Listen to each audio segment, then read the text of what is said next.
Medical admission জার্নিতে সবার সফলতার গল্পটা যেরকম আমারটা ছিল সম্পূর্ণ ভিন্ন রকমের। প্রত্যেক ফ্যামিলির সাপোর্টটা সেম থাকে না, আমার সেমভাবে ফিনান্সিয়াল সাপোর্টটা ছিল না।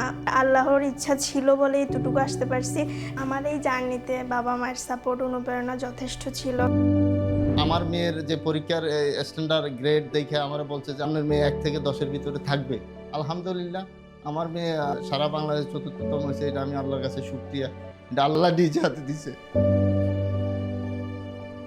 আমি তো চতুর্থ হয়েছি, মানে এটা কি ধরনের অনুভূতি, এটা কিভাবে বুঝাবো যে এত ভালো রেজাল্ট করে ফেলছি। তো এটা তো চিন্তাই ছিল না, কল্পনাই ছিল না।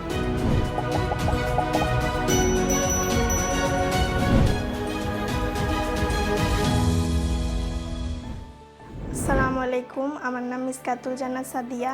এবার মেডিকেল ভর্তি পরীক্ষা 25-26 সেশনে আমি ৪র্থতম স্থান অর্জন করে ঢাকা মেডিকেল কলেজে অধ্যয়নের সুযোগ পেয়েছি।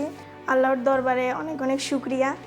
বাবা মা যেরকম ইন্সপায়ারেশন দিছে, মোটিভেশন দিছে, ওইটা অন্য লেভেলের ছিল। মানে ওরা কখনো ফিল করতে দেয় নাই যে তারা অভাবে আছে, মানে আমার পড়ালেখাটা অফ হয়ে যাওয়ার মতো এরকম কিছু বলে নাই। মানে বলছে যে বেতন টেতন এসব নিয়ে চিন্তা না করতে, শুধু পড়ালেখায় মন দিতে। ওদেরকে নিয়ে আমার একটা স্বপ্ন ছিল, মানে আমার যতই কষ্ট হোক আমি ওদেরকে পড়ালেখা শিখে একটা নির্দিষ্ট প্ল্যাটফর্মে উঠে দেব, যাতে ভবিষ্যতে দেশ এবং জাতির কাজ করতে পারে। কোচিং স্কুল এই জায়গাগুলোতে মাঝে মাঝে বাবা যাইতো, কারণ স্কলারশিপের জন্য আবেদন করতো। আর টিচারদের সাথে আব্বুর বা আমার রেজাল্টের কারণে একটা ভালো সম্পর্ক ছিল, যার কারণে আমার স্কুলের হেড স্যাররা ওদের কাছে অ্যাপ্লিকেশন করলে, স্কলারশিপের জন্য আবেদন করলে তারা দিত। মানে আমার ছেলে মেয়েদের থেকে টাকা নেয়নি, এটি আমি হিসাব করছি। মানে যদি হয় 15 লক্ষ টাকা আসতো, এটা আমার পক্ষে সম্ভব। ডাক্তারি একটা মহৎ পেশা। এই পেশার মাধ্যমে মানুষের সেবা করা যায়, একদম কাছ থেকে মানুষের দুঃখগুলা একটু ফিল করা যায়। আব্বু সবসময় মোটিভেট করতো, প্রায় বলতো যে পড়ালেখা ছাড়া জীবনে আর কিছু নাই। আমি রাত জেগে পড়ার একটা অভ্যাস ছিল, কারণ দিনে কোচিং টোচিংয়ে থাকতাম, দিনের বেলা এতটা পড়া হতো না।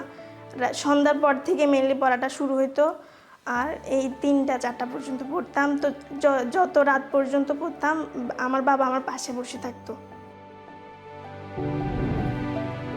তাদের পড়ালেখা খরচ জোগাইতে যাইয়া আমি যেই কাজ করতাম ভাষায় প্রকাশ করতে পারবো না, দিনে করতাম।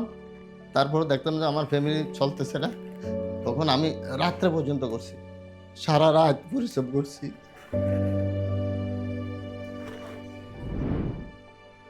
আমার ছোট 2টা বোন আছে, তো ওরা ছোট, ওই হিসাবে ওদের অবদানটাও অনেক।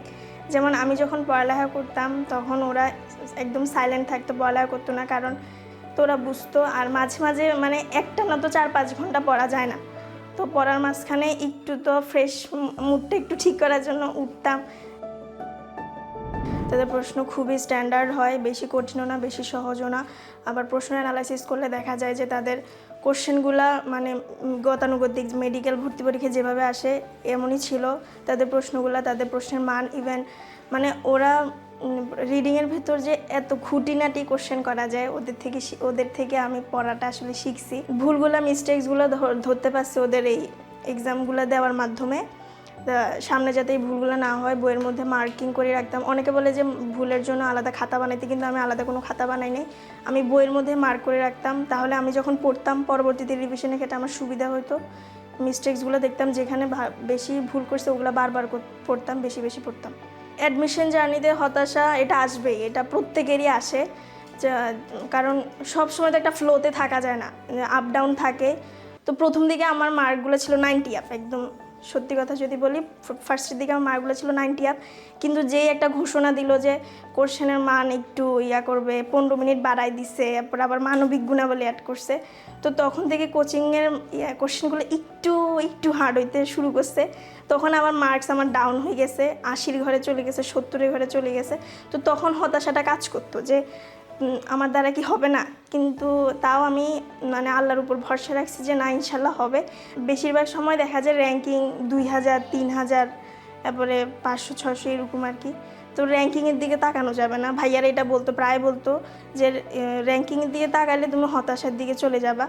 তো তুমি র্যাঙ্কিং দিকে তাকায় না, তুমি শুধু পড়ালেখা করো, কনসিস্টেন্সি ধরে রাখো। হতাশা হয়ে পড়ালেখা বন্ধ করে রাখলে চলবে না। কিন্তু তাও আমার মাঝে মাঝে এমন রাত গেছে যে মানে হতাশায় আমি পড়তে পারি নাই। এবার ভর্তি পরীক্ষার প্রশ্নটা সোজা ছিল, আমার কাছে সোজা লাগছে। তো বাসায় এসে মেলানোর পরে দেখলাম, কয়েকটা কোচিংয়ের সাথে মিলাইছি, দেখলাম 92টা 93টা হয়েছে। তো তখন একটু রিল্যাক্সে গিয়েছিলাম। রেজাল্ট দেখার পরে আমার আব্বু আমার স্ট্রাগল, আমার পরিশ্রম, আমার টিচারদের সাপোর্ট, পাশাপাশি আত্মীয় স্বজনদের যে দোয়া, এইগুলা সব কিছুই রেজাল্ট দেখার মাধ্যমে চোখের পানি হয়ে যে আনন্দের একটা কান্না, এটা মানে আমি ফার্স্ট টাইম দেখছি, ফিল করছি। তাদের সব দুঃখ কষ্ট সব কিছু চোখের পানি হয়ে বিলীন হয়ে গেছে। আমার মেয়ের যে পরীক্ষার স্ট্যান্ডার্ড গ্রেড দেখে আমার বলছে যে আপনার মেয়ে 1 থেকে 10-এর ভিতরে থাকবে। তা আমার এই একটা আশা ছিল, ইনশাল্লাহ আল্লাহ আশা পূরণ করছে, আলহামদুলিল্লাহ। আমার মেয়ে সারা বাংলাদেশ 4র্থতম হয়েছে, এটা আমি আল্লাহর কাছে শুকরিয়া। এটা আল্লাহর একবারে স্বয়ং আল্লাহ নিজে হাতে দিছে। রেজাল্ট পাওয়ার পরের যে অনুভূতিটা, এটা আসলে ভাষায় প্রকাশ করার মতো না। পাশাপাশি আমি যদি বলি, আমি তো 4র্থ হয়েছি, মানে এটা কি ধরনের অনুভূতি, এটা কীভাবে বোঝাবো যে এত ভালো রেজাল্ট করে ফেলছি। তো এটা তো চিন্তাই ছিল না, কল্পনাই ছিল না। তো এটা আসলে যে হয়েছে 1 থেকে 10-এর মধ্যে, ওরাই ভালো বলতে পারবে। কারণ যারা 1 থেকে 10-এর মধ্যে থাকে তারা আসলে কল্পনা করে না, এটা কখনোই কল্পনা করে না যে ওরা হবে। তাও অনেক অনেক বেশি খুশি হয়েছি। তারপরে আল্লাহর দরবারে শুকরিয়া পালন করছি। আগামীতে যারা মেডিকেল ভর্তি পরীক্ষায় বসতে যাচ্ছে তাদের জন্য 3টা গোল্ডেন অ্যাডভাইস হচ্ছে। এক হচ্ছে যে মেন বই পড়তে হবে, মেন বই মাস্ট পড়তে হবে, মেন বইয়ের দাগানো লাইনগুলো ভালোভাবে পড়তে হবে, নিজেকে নিজে স্থির রাখতে হবে, আল্লাহর উপর ভরসা রাখতে হবে। কারণ আল্লাহ ভাগ্যে যেটা লিখে রাখছে সেটাই হবে, এরকম একটা চিন্তা ভাবনা থাকতে হবে। আমি পারবো না, আমার দ্বারা হবে না, মানুষ কী করবে, আত্মীয় স্বজন কী ভাববে আমি না টিকলে, এগুলা মাথায় আনা যাবে না। এগুলা আনলেই তোমার সময় অপচয় হবে। কারণ দেখা যাচ্ছে তুমি এগুলা নিয়ে ভাবতে ভাবতে তোমার এই সময়টাতে তুমি এগুলো ভাবতেছো, এই সময় অন্য একটা স্টুডেন্ট তোমার থেকে আগে যাচ্ছে, ওই সময়টা ও কাজে লাগাচ্ছে, ও পড়তেছে, ও নিজেকে স্থির রাখতেছে। তো হতাশ হওয়া যাবে না, নিজেকে নিজে বুঝাইতে হবে। নিজেকে নিজে বোঝানোর চেয়ে বেস্ট আর কিছু নাই। এক্সাম হলে নিজেকে যতটা শান্ত রাখতে পারবা ততটাই তোমার র্যাঙ্ক আরও আগাবে। কারণ তুমি দেখো যে তুমি নার্ভাসের কারণে তুমি একটা পারা জিনিস তুমি ভুল করে ফেলছো। তো পারা জিনিস একটা এমসিকিউ ভুল হওয়ার কারণে দেখা যাবে তোমার র্যাঙ্ক অনেক পিছিয়ে গেছে, তুমি তোমার কাঙ্ক্ষিত কলেজ পাচ্ছ না, এটা মন খারাপ হবে পরবর্তীতে। তো আমি বলবো যে পরীক্ষার হলে নিজেকে যতটুকু শান্ত রাখা যায়, একদম মানে নিজেকে নেবো যে বলবা যে আমি না পারলে নাই, আমি আমার সর্বোচ্চটা দিয়ে চেষ্টা করছি, আবার আমি পারলে পারবো না পারলে নাই। ভবিষ্যৎ পরিকল্পনা সম্পর্কে যদি বলতে চাই, যে এদিকে গেলে আমি মানুষের সব থেকে কাছে যেতে পারবো, সবচেয়ে বেশি সেবা করতে পারবো, ওই সেক্টরটাই আমি সিলেক্ট করব।